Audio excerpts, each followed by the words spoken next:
सच बताइए, कल रात दादा ने आपको सोने नहीं दिया ना, इसलिए आपकी नींद लेट खुली ना? वैसे दादा है कहाँ? कई दिनों से नहीं दिखे। सुबह उठेगी तो पता चलेगा ना। हाँ, ऑफिस गया आहे वो. तसा तुमचा डोळा तर दुपारपर्यंत उघडतच नाही. तो आई मुझे भी ऑफिस जाने देना, मैं तो दादा से जल्दी भी उठूंगी। हाँ, पर तुम्हारे खानदान में लड़कियां काम कहाँ करती है बाहर जाके? जो मेरा खानदान है ना, वही तुम्हारा खानदान है. अपने ससुराल जाके कर जो करना है. बिल्कुल सही कहा बहन जी आपने। बेटियों का असली घर तो उनके पति का घर ही होता है। अरे भाई साहब, इसकी क्या जरूरत थी? जरूरत थी, पहली बार जो बेटी के घर आ रहा हूं। वैसे हमारे दामाद जी कहाँ हैं? ऑफिस गया है वो. तुम्ही बसा ना. बस. हाँ, नमस्ते। हेलो, क्या ना बाबा, बस बड़ा कशी आहेस तो? सब कुछ ठीक तो है ना? कहीं प्रॉब्लम नहीं है ना? एकदम ठीक हूँ बाबा। वो रात को नींद पूरी नहीं हुई ना, इसीलिए।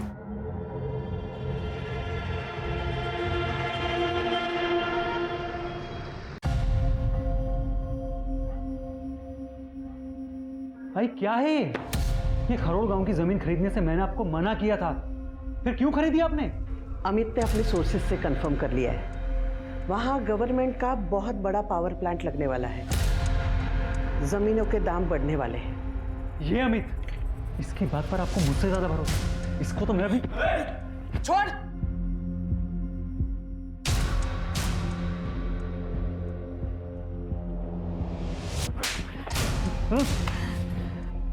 खुद का भला बुरा सोचने की अकल तो तुम में है नहीं, वो भी मुझे सोचना पड़ता है.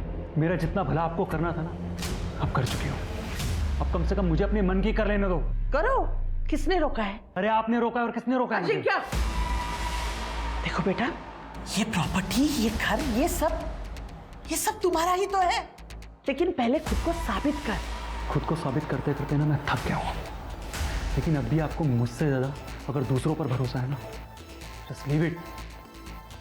हट.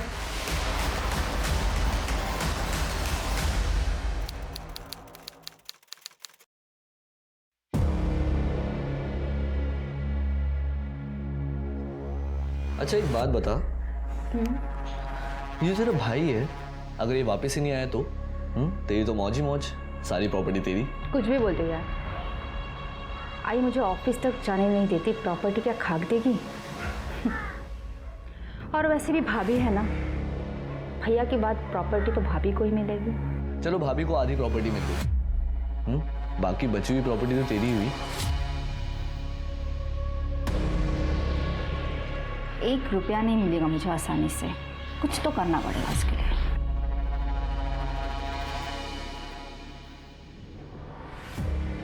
सही कह रहा था तू. अगर लड़की का भाई वापस ही नहीं आया तो प्रॉपर्टी तो उसी की होगी. मामा मैं मजाक कर रहा था. लेकिन सच कह रहा था. लेकिन एक बात गलत बोली. प्रॉपर्टी अगर लेनी है तो पूरी ले. आधा हिस्सा भाभी को भी क्यों दे रहा है?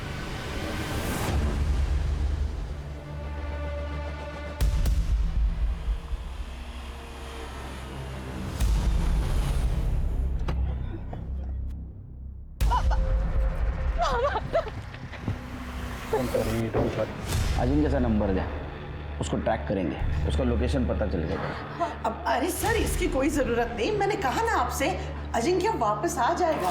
आई 15 दिन से गायब हो, 10 दिन से उनका फोन बंद है, और आपको कोई टेंशन नहीं हो रही है? अगम, आपकी बात हुई अजिंक्य से? नहीं. बहुत रिलैक्स नजर आ रहे हैं. कहीं फंसा होगा, किसी प्रॉब्लम में होगा, उसका नंबर ट्रैक करेंगे प्रिकॉशन के तौर पर. नंबर दीजिए, उसका फोटो भी देना. सही फोटो उनका. चलिए.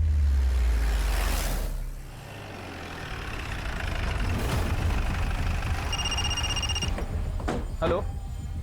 हाँ सर, हम लोग पिंपरी में हैं. यहाँ अजिंक्य का एक बंगलो है सर, और उसके फ़ोन की लास्ट लोकेशन भी यहीं की दिखा रही है. मैं देखता हूँ अभी. Okay sir.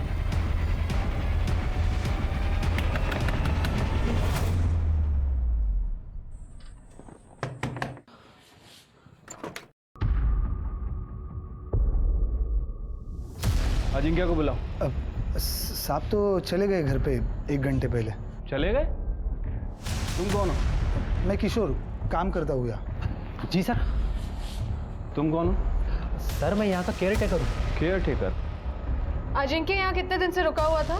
मैडम अजिंक्य भाऊ आज ही आए थे, 2-3 घंटे रुके और चले गए।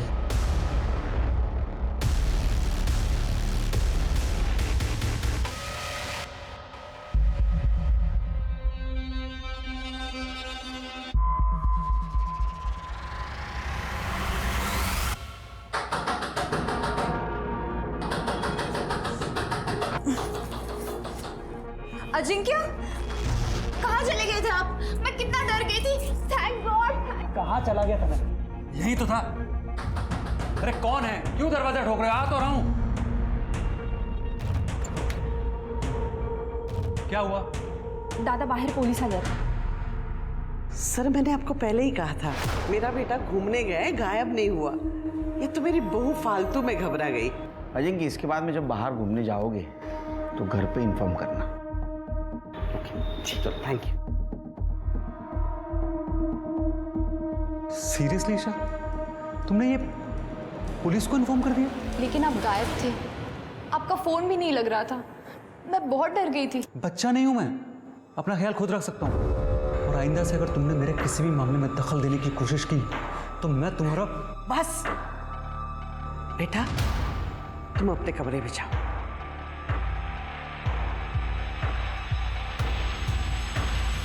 इसके ऊपर गुस्सा निकालने से अच्छा है तुम इसे खुश रखने की कोशिश करो। आज तो मैंने तुम्हें फोन कर दिया, लेकिन तुमसे परेशान होकर अगर इसने अपने बाप को फोन कर दिया और कुछ कह दिया तो तुम बड़े प्रॉब्लम में फंस सकते हो।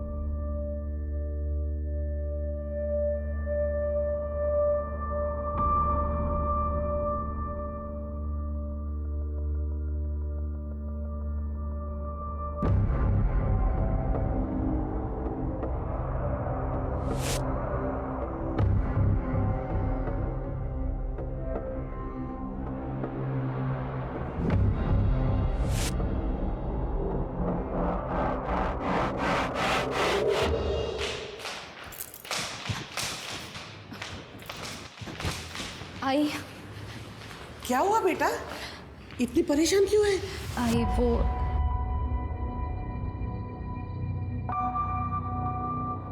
अरे छुपा इसे, कोई देख लेगा। आई मैं बहुत गहरी नींद में थी। अजिंक्य आए थे क्या? ऐसी कैसी नींद है तुम्हारी कि पता ही नहीं चला? अगर अजिंक्य नहीं आता तो ये कौन करता? वेड़ी कुठली।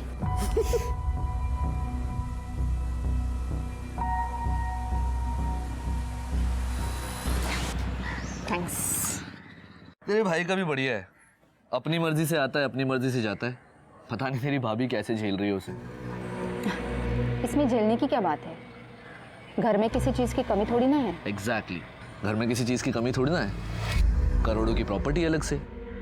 अगर ये सब नहीं होता ना तो कब का छोड़ के भाग गई होती तेरी भाभी तेरे भाई को। ऐसा कुछ नहीं है, मोहिनी बहुत खुश है दादा के साथ। ये खुशी ना सिर्फ दिखावा है, चाहे तो देख लेना। अगर कल को तेरी ये भाभी तेरी दूसरी आई बन के तेरे सर पे ना बैठी ना तो बताना मुझे।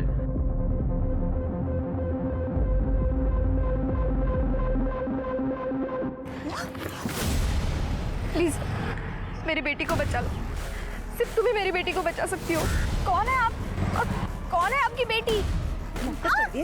हाँ, मुझे सब पता है कि तुझे पता है कि तेरा पति मेरे बेटी के साथ क्या कर रहा है। हाँ, चल तुम उस राक्षस का साथ दे रही हो। तुम सब लोग एक जैसे ही हो। अरे मैडम छोड़िए, हटिए आप। पागल हो गई है क्या? पहले ये तो बता मामला क्या है, कौन है तेरी बेटी? हटिए पीछे हटिए। आइए मैडम आइए, आप आइए। बैठिए हटिए यहाँ से।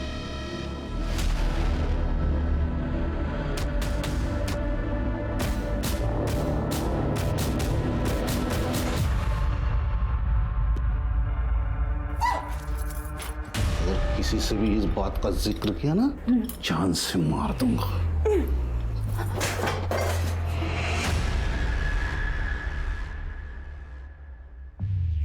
बहुरानी क्या हुआ? क्या करने आई हो? पहले तो मेरी बच्ची को मार दिया, अब झूठे आंसू बहाते हो। भाई साहब क्या ये बात तेरी तो मैं सर, ईशा पिछले 5 दिन से मेरे घर पर ही थी, क्योंकि अजिंक्य फिर से कहीं चला गया है 10 दिन पहले। फिर से? सर मैंने आपको पहले ही बताया था कि अजिंक्य ट्रैवल का शौकीन है, और इस बार तो वो बता के भी गया है, और ईशा इस बारे में जानती थी। ईशा कोथरूड क्यों गई थी? सर उसे किसी का फोन आया था कि अजिंक्य घर वापस आ गया करके। वो मगरपट्टा जाने के लिए निकली थी, लेकिन कोथरूड क्यों गई मुझे कुछ नहीं पता सर। अजिंक्य घर आया ही नहीं था तो ईशा को फोन करके क्यों कहेगा? सर मैंने बहुत बड़ी गलती की है। ईशा की शादी अजिंक्य के साथ करके अजिंक्य के घर वालों ने मारा है ईशा को। ईशा ने कभी कंप्लेंट की थी ससुराल वालों के खिलाफ? सर उसकी जरूरत ही नहीं थी, उसके चेहरे पे ही लिखा था कि वो अजिंक्य के साथ शादी करके खुश नहीं है। सर कोई कुछ भी कहे, मैं तो सामने देखती थी ना, ईशा कितनी खुश थी मेरे बेटे के साथ। जयश्री जी, लास्ट टाइम जब अजिंक्य गायब हुआ था तो उसकी मिसिंग कंप्लेंट ईशा ने की थी, और इस बार जब वो गायब हुआ है तो ईशा का मर्डर हो गया। कहीं अजिंक्य के गायब होने में और ईशा के मर्डर में कोई कनेक्शन तो नहीं है? सर ईशा को .09 बोर की पिस्टल से 3 फायर किए गए थे, और तीनों के तीनों फायर पॉइंट ब्लैंक की रेंज से किए हैं। एक गोली से भी मर सकती थी वो, 3 गोलियां मारने की क्या जरूरत थी? सर हो सकता है खुन्नस, या ये भी हो सकता है कि कातिल रिस्क ना लेना चाहता हो कि ईशा किसी भी हाल में जिंदा बचे। अच्छा, ईशा की सीडीआर रिपोर्ट में क्या मिला? कुछ खास नहीं सर, लेकिन हो सकता है कि ईशा को किसी ने इंटरनेट कॉल करके अजिंक्य के वापस आने के बारे में बताया हो, और जब वो अपने फादर के घर से मगरपट्टा के लिए निकली तो हो सकता है कि कातिल पहले से ही उसका वहां पे इंतजार कर रहा हो।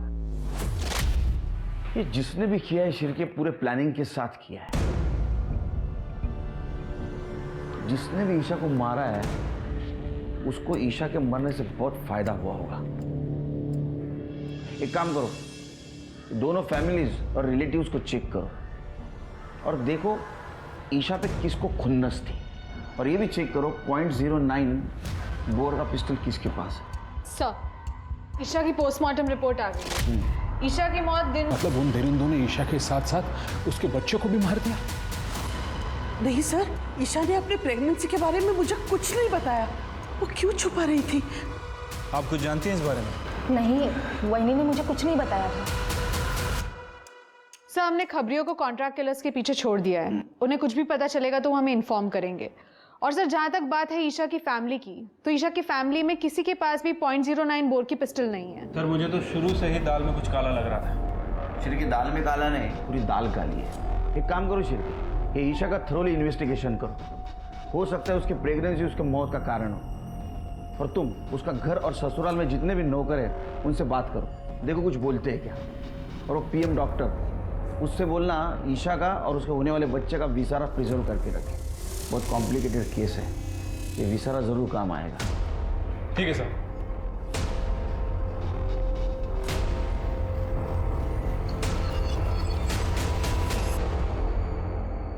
सर वाडेकर फैमिली के बारे में एक इंटरेस्टिंग बात पता चली है। सर लगभग 20 साल पहले जयश्री वाडेकर के पति प्रभात वाडेकर की गोली मारकर, इसका मतलब 20 साल पहले पति की हत्या और अभी बहू की हत्या। इतना ही नहीं सर, अजिंक्य और उसकी फैमिली जितना अपने आप को दूध का दूल्हा बता रहे हैं, शायद वो उतना दूध के दूल्हे है नहीं सर। मतलब? सर करीब 3 महीने पहले जवार थाने में एक लड़की सुनिधि तांबे को किडनैप करने की एनसी फाइल की गई थी अजिंक्य के अगेंस्ट। पुलिस इस केस को इन्वेस्टिगेट करना शुरू भी करे, उसके पहले ही एनसी वापस ले ली गई। किसने एनसी ली? सुनिधि तांबे की माँ रजनी ने। वो अजिंक्य हमारे पास जमीन खरीदने आया था, पर जमीन खरीदते खरीदते उसने मेरी बच्ची को अपने प्यार के जाल में फंसा लिया सर। तो मुझसे शादी क्यों नहीं कर लेते? और जब उसका मन भर गया तो किसी और से शादी कर ली उस अजिंक्य ने। मेरी बेटी को वहीं पे छोड़ देता तो चल जाता, पर नहीं, पैसे और अपनी ताकत के दम पर वो मेरी बेटी को उठा के लेके गया। अजिंक्य छोड़ मेरे बेटे। आई बच जाएगा। पीछे हट। ध्यान से सुन, सुनिधि सिर्फ मेरी है। लेकिन आपने तो एनसी फाइल की थी ना। अगर आप उस कंप्लेन को वापस नहीं लेती तो पुलिस उस केस को इन्वेस्टिगेट करती। वो अजिंक्य मुझे और मेरी बेटी को मारने की धमकियां दे रहा था। वो तो मेरी बेटी ने मेरी खातिर बोला कि वो कंप्लेंट वापस ले ले। सुनिधि को बुलाइए, हमें उससे बात करनी है। ती घरात कुठे है? वो अजिंक्य के पास ही है अभी तक। क्या? एड्रेस दीजिए उसका। शहर के बाद जो पिंपरी है ना, वहाँ पे उसका बंगला है। मेरी बेटी वही है।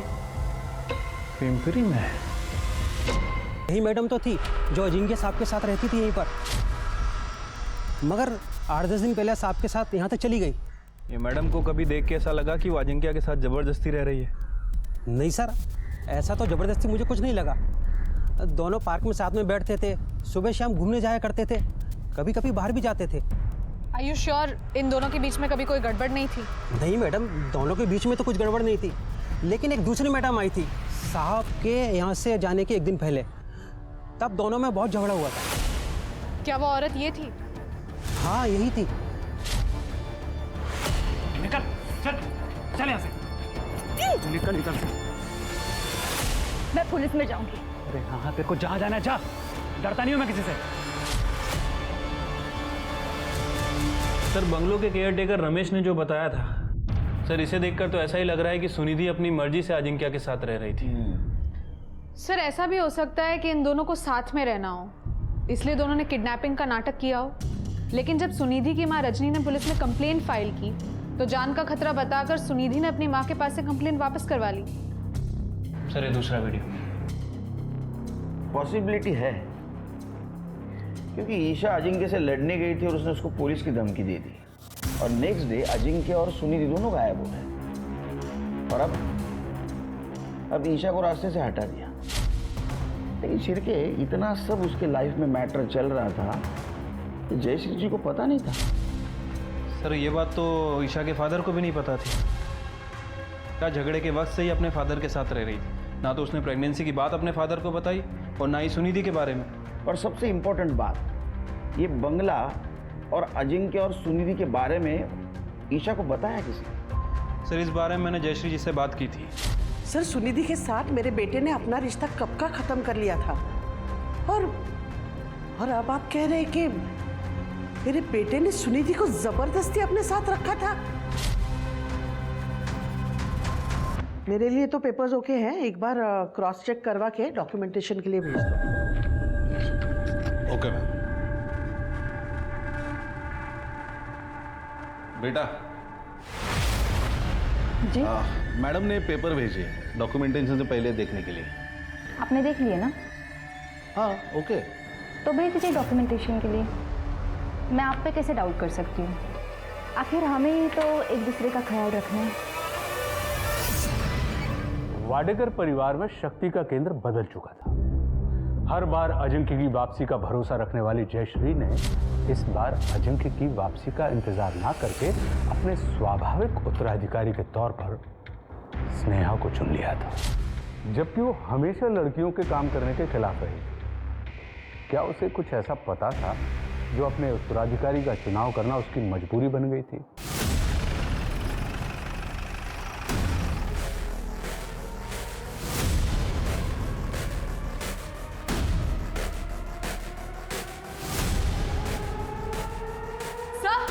ये देखिए,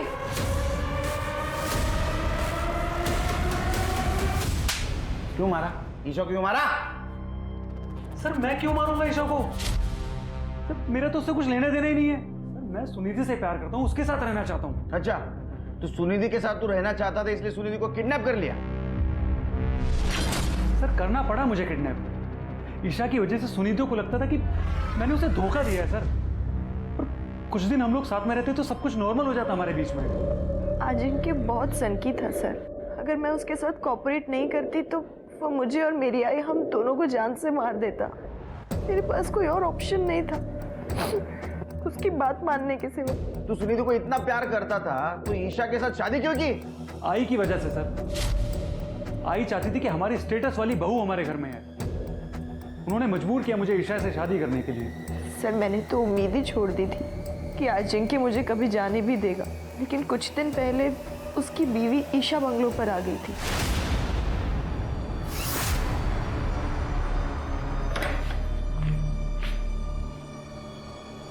प्लीज मुझे बचा लो, प्लीज। अजिंक्य मुझे जान से मार दे, प्लीज। अजिंक्य मुझे मार डालेगा, प्लीज प्लीज जल्दी बोलो। क्या कर रही है? चल अजिंक्य बाहर निकल यहाँ से। बहुत चल। प्लीज मुझे क्या कर रही है? अपने काम से काम रखा कर। मैं तेरे किसी मामले में नहीं पड़ता हूँ, तू भी मेरे मामले में मत पड़। अब ये सिर्फ तुम्हारा मामला नहीं है अजिंक्य, मेरा भी है। बीवी हूँ मैं तुम्हारे होने वाले बच्चे की माँ। दिमाग खराब है क्या तेरा? हाथ नहीं लगा मैंने तुझे आज तक। हाँ, और तू ये किसी और का बच्चा मेरे सर पे डाल रही है। निकल यहाँ से बाहर। बाहर चल यहाँ से, निकल। चल यहाँ से। मैं पुलिस में जाऊंगी और इस लड़की के बारे में सब कुछ बता दूंगी। अरे हाँ, तेरे को जहाँ जाना है जा, समझी? डरता नहीं हूँ मैं किसी से। तो क्या ईशा का बच्चा तेरा नहीं था? सर हमारे बीच में कभी कुछ हुआ ही नहीं है। तो झूठ मत बोला, ये सब सच बोलेगा। सर आपको जो टेस्ट करवाना है करवा लीजिए, जब मैंने कुछ किया ही नहीं तो डरना किस बात का? अच्छा एक बात बता, ईशा को कैसे पता चला वो तेरे बंगले और सुनिधि के बारे में? मैं खुद नहीं जानता, मुझे नहीं पता है।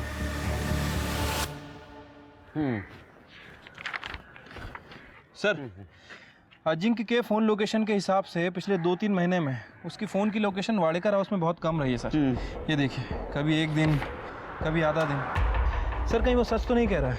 मतलब वाकई में ईशा का किसी के साथ कोई अफेयर चल रहा था और इसीलिए शायद उसने अपनी प्रेगनेंसी की बात छुपाई। नहीं, लेकिन शिरके, अजिंक्य जैसा आदमी जिसने सुनिधि को किडनैप किया और बलजबरी अपने साथ रखा, उसका डीएनए टेस्ट करने के बाद ही पता चलेगा वो झूठ बोल रहा है सच बोल रहा है। अगर झूठ बोल रहा है तो अरेस्ट कर लेंगे, और अगर वो सच बोल रहा है तो इसका मतलब ये है कि ईशा की ज़िंदगी में कोई और था। जब आपको मालूम है कि ईशा का संबंध किसी और आदमी के साथ था, तो मेरे बेटे को क्यों पकड़ के रखा है? उसे बेवजह जयश्री जी शायद अब ये भूल रही है कि आपके बेटे के खिलाफ किडनैपिंग और रेप के चार्जेस है। सर ऐसे चार्ज तो 50-60 हजार में वापस लिए जाते हैं, और ये काम है सुनिधि जैसे लड़कियों का, जो हम जैसे अमीर खानदान के लड़कों को फंसा के ये सब पैसा वसूल करती है। देखिए जयश्री जी, जी हाँ जी। आप कहाँ से आ रही है? ऑफिस से। सब दादा के नहीं रहने पर किसी को तो काम संभालना पड़ेगा ना। अब आई अकेले तो सब कुछ नहीं संभाल सकती। लेकिन आपके दादा भी जिंदा है और आपके वहिनी का मर्डर हुआ। आप कहना क्या चाहते हैं सर? कहना नहीं, पूछना चाहता हूँ। आपके वहिनी के अफेयर के बारे में कुछ पता है आपको? नहीं, मुझे इसके बारे में कुछ नहीं पता। फिर के मुझे डाउट आ रहा है इन लोगों को, तो घुमा रहे हैं हमें। एक काम करो, ये ईशा के कांटेक्ट में जितने भी मर्द हैं सबका डीएनए टेस्ट करवा, और शुरुआत इस घर के नौकरों से करो। ठीक है सर।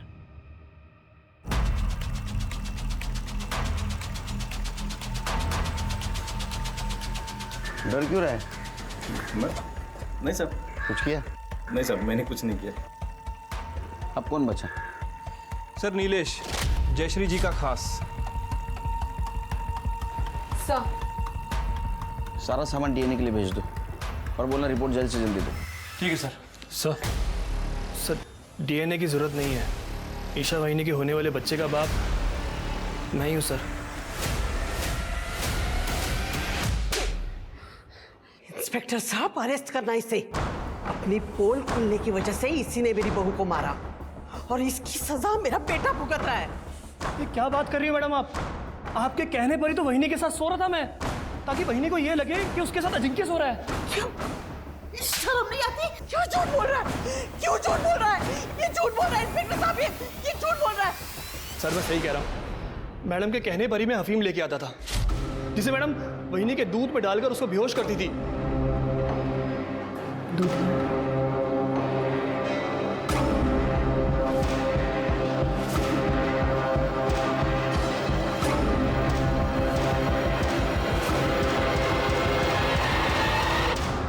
सर ये झूठ बोल रहा है, ये झूठ बोल रहा है।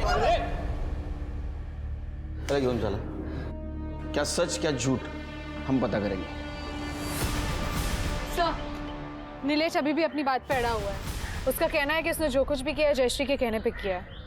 लॉजिकली सोचो शिरके, एक बड़ा घर है, उस घर में एक नौकर है और उसने उस घर के बहू के साथ संबंध बनाए हुए हैं और घर में किसी को मालूम नहीं। सर पॉसिबल तो नहीं है, लेकिन हमारे पास जयश्री के खिलाफ कुछ है भी नहीं, सिर्फ वो एक नीलेश का स्टेटमेंट है। नहीं, सबूत तो नहीं है, लेकिन वाडेकर हाउस में एक आदमी है जिसके चेहरे पे लिखा है वो कुछ जानता है।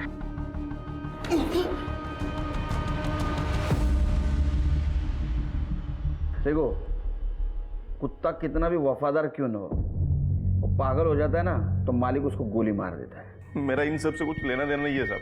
ये तेरी शक्ल तो कुछ अलग बोल रही है रे, कुछ जानता है। देख अभी बता दे, टाइम है तेरे पास, वरना मेरा हाथ घूमना शुरू हो गया ना तो घड़ी का कांटा घूमना बंद हो जाता है। साहब, वो बुढ़िया सुनिधि की अम्मा, उसने वहीनी के ऊपर हमला किया था। तुम सब लोग एक जैसे ही हो। अरे मैडम छोड़िए। पहले क्यों नहीं बताया रे? साहब, अगर मैंने पहले बता दिया होता तो मुझे मैडम के बारे में भी बताना पड़ता।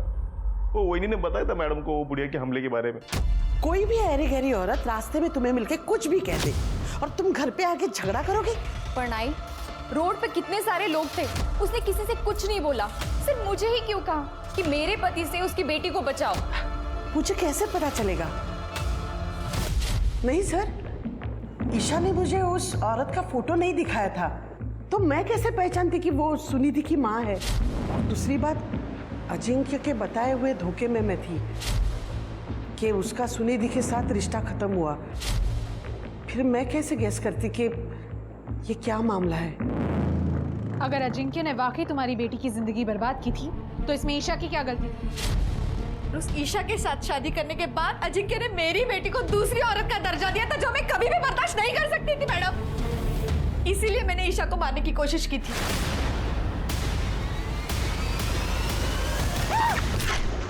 अरे मैडम ठीक हो आप? लेकिन वो बच गई, इसलिए तुमने दोबारा ट्राई किया। तुम सब लोग एक जैसे ही हो। अरे मैडम छोड़िए। लेकिन तीसरी बार ईशा बच नहीं पाई, वाकई तुमने उसे मार दिया। नहीं नहीं, मेरी आई ने ईशा को नहीं मारा है। मेरी आई किसी को भी नहीं मार सकती है। मैंने सुना था ईशा को 3 गोलियां लगी थी ना। एक बार हमारी हालत तो देखिए, मैं अपने बच्चे का इलाज नहीं कर पा रही थी हॉस्पिटल में, इसलिए उसको घर पे लेके आई। जो धक्का वक्का करना था वो मैंने किया, पर ईशा पे गोलियां चलाने के लिए पैसे मेरे पास नहीं थे। मैडम लेके जा रहे हो? मैडम छोड़ो मैडम, मैंने कुछ नहीं किया, मेरी आई ने कुछ नहीं किया। सर, ये जयश्री कभी नहीं चाहती थी कि स्नेहा बिजनेस में दखल अंदाजी दे, लेकिन अब ये स्नेहा बिजनेस में दखल अंदाजी देने लगी है।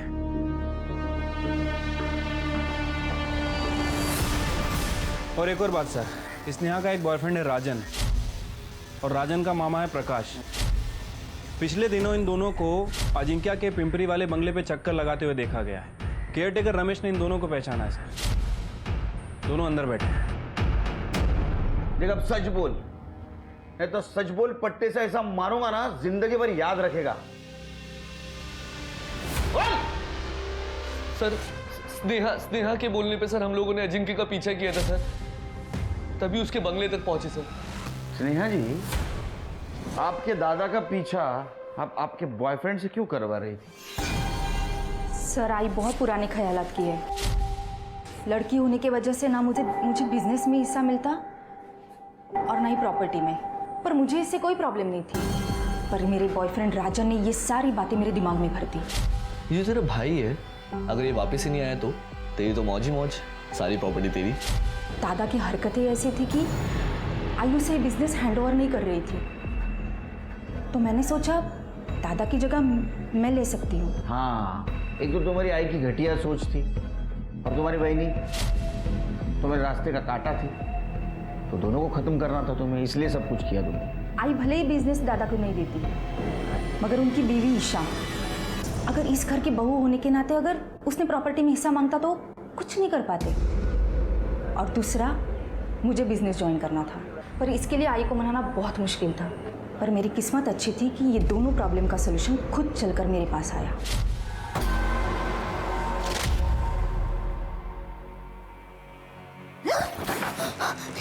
ये क्या कर रहे हैं आप? डर क्यों रही है? हाँ? ये मुझे पता है तेरा पति अजिंक्य तुझे खुश नहीं रख पाता। तो बोले तो वो कभी मैं पूरी कर दूं? हिम्मत कैसी हुई आपकी ये सब सोचने की? मैं भी आई को सब बोल दूंगी, सब बता दूंगी। अगर किसी से भी इस बात का जिक्र किया ना, जान से मार दूंगा। वैसे भी तो किसी से भी ये बात कहेगी ना, तेरी बात कोई नहीं मानेगा। लेकिन अगर मैं आई को बताऊंगी ना तो वो जरूर मानेगी।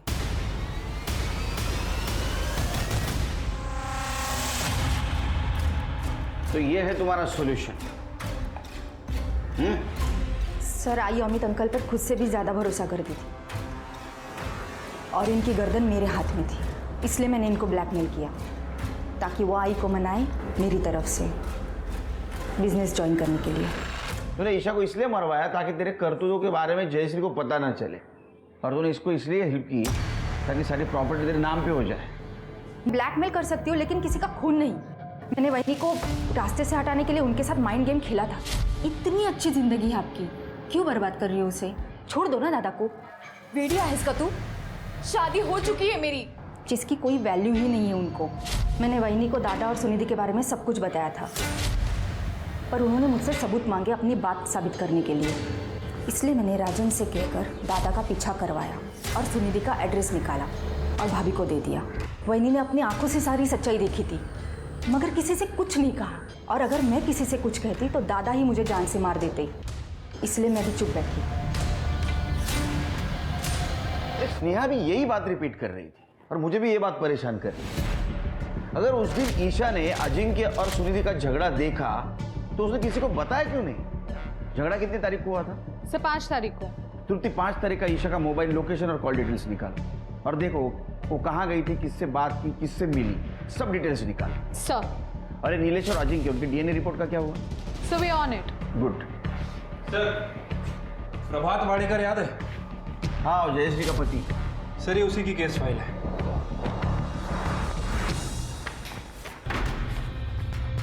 और सर ये अरे तो उस्मान शेख है, शार्प शूटर। ये तो जेल में बंद था। हाँ सर, ये 2 महीने पहले ही जेल से बाहर आया है। और सर, इसका प्रकाश वाडेकर के मर्डर में बहुत ही तगड़ा लिंक है सर। प्रभात वाडेकर की मौत .09 बोर की पिस्टल से हुई थी और ये उस्मान के पास भी .09 बोर की पिस्टल है। इसके ऊपर पुलिस केस भी हुआ था, कोर्ट में पेशी भी हुई, लेकिन इसके खिलाफ कोई सबूत नहीं मिला, इसलिए इसे रिहा कर दिया गया। ईशा का मर्डर हुआ उस दिन इसके फोन की लोकेशन 12 बजे से 1 बजे के बीच कोथरूड की है। Shirke good work. कम से कम एक सिरा तो मिला। इस सिरे को पकड़ के हम किनारे तक पहुंचते हैं।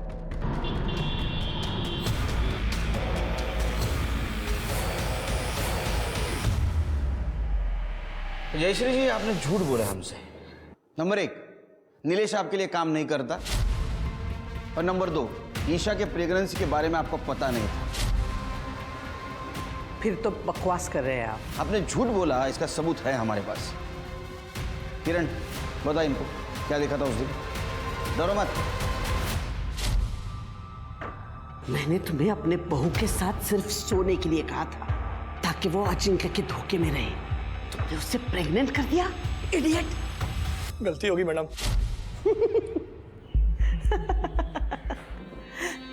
इस किरण के कहने पे आप मुझे अरेस्ट करोगे, जयश्री वाडेकर को? पिछले 15-20 साल से ये यही पड़ी है।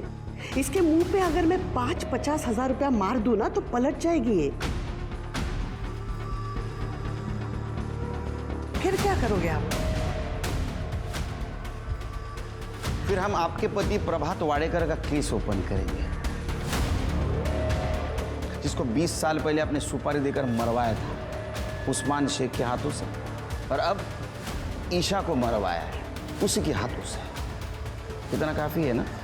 क्लाइमैक्स पुलिस स्टेशन में। ये रहा उस्मान, पहचाना ना इसको? और ये रही उस्मान की गन जिससे तूने ईशा और प्रभात वाडेकर को मरवाया था, और ये रही कैश जो तूने उस्मान को सुपारी के तौर पे दी थी। इसका कन्फेशन और स्टेटमेंट भी हमारे पास। अरे मेन प्रूफ तो बताना भूल ही गया। आप दोनों का मोबाइल जिसमें उस्मान ने फोटो भेजी थी ईशा की मर्डर के बाद, कंफर्मेशन के तौर पे। तुम दोनों तो डिलीट कर दी थी, लेकिन हमारी फॉरेंसिक टीम बहुत होशियार है, उन्होंने रिकवर कर ली। अब बताओ, चुप रहने से कोई फायदा नहीं, सच क्या है बताओ। नीलेश के जरिए ईशा को बेवकूफ बनाने का मेरा प्लान एकदम परफेक्ट था, लेकिन उस गधे ने ईशा को प्रेग्नेंट कर दिया। और जब मेरे बेटे अजिंक्य ने ईशा को सच्चाई बताई तो ईशा सीधा मेरे पास आई। बेटा, अजिंक्य अभी गुस्से में है, इसलिए ऐसे बोल दिया होगा। मैं बात करती हूँ उससे, सब ठीक हो जाएगा। बात कीजिए आप अपने बेटे से। अगर अजिंक्य ने इस बच्चे को नहीं अपनाया तो आई, मैं पुलिस में जाऊंगी। अगर ईशा पुलिस के पास चली जाती तो मेरा बेटा अजिंक्य किडनैपिंग के केस में फंस जाता। और अगर मैं अजिंक्य को मना भी लेती ईशा के साथ रहने के लिए, तो भी जयश्री वाडेकर का वारिस एक नौकर का बच्चा कैसे हो सकता था? तुम्हारे पास तो इतना पैसा है, दूसरा कोई रास्ता ढूंढती, मरवाने की क्या जरूरत थी? अगर मैं ईशा को बच्चा गिरवाने कहती तो उसे डाउट हो जाता और मेरे बिछाए हुए जाल में मैं खुद फंस जाती। वैसे भी मेरा बेटा अजिंक्य सुनिधि के साथ खुश रहता था, और ईशा का और उसके बच्चे का मेरे घर में क्या काम था? इसलिए मैंने। पुरुष है तो उसकी हर गलती को छुपाना और औरत को बार बार उसकी सही हद याद दिलाना, ये पितृसत्ता है जो जयश्री में कूट कूट कर भरी हुई थी। अजिंक्य उसके घर का चिराग था, जबकि स्नेहा पराये घर की अमानत। परिवार के नाम और प्रतिष्ठा के लिए जयश्री ने अजिंक्य को ईशा से शादी करने के लिए मजबूर जरूर किया, मगर अजिंक्य खुश रहे इसलिए उसने उसे घर से बाहर कुछ भी करने की खुली छूट दे दी थी। अपने बेटे के गलत कामों की पोल ना खुले, इसलिए जयश्री ने ईशा के साथ नीलेश के जरिए जो किया था वो बहुत ही गंदा था। और आखिर में जब ईशा जयश्री के पापों के जीते जागते सबूत को जन्म देने वाली थी तो जयश्री ने उसे रास्ते से ही हटा दिया। बराबरी का समाज भारत में आज भी बहुत दूर का सपना है, लेकिन ये दूरी हमें धीरे धीरे ही सही तय तो करनी ही होगी, तभी हम दुनिया के सामने एक प्रगतिशील और उन्नत समाज होने का दावा कर सकेंगे। अब मैं आशुतोष राणा आपसे विदा लेता हूं। हम फिर मिलेंगे एक ऐसी ही कहानी के साथ जो आपको रखेगी सतर्क और जिंदगी को सुरक्षित। तब तक अपना और अपने परिवार का ख्याल रखिए और देखते रहिए क्राइम पे।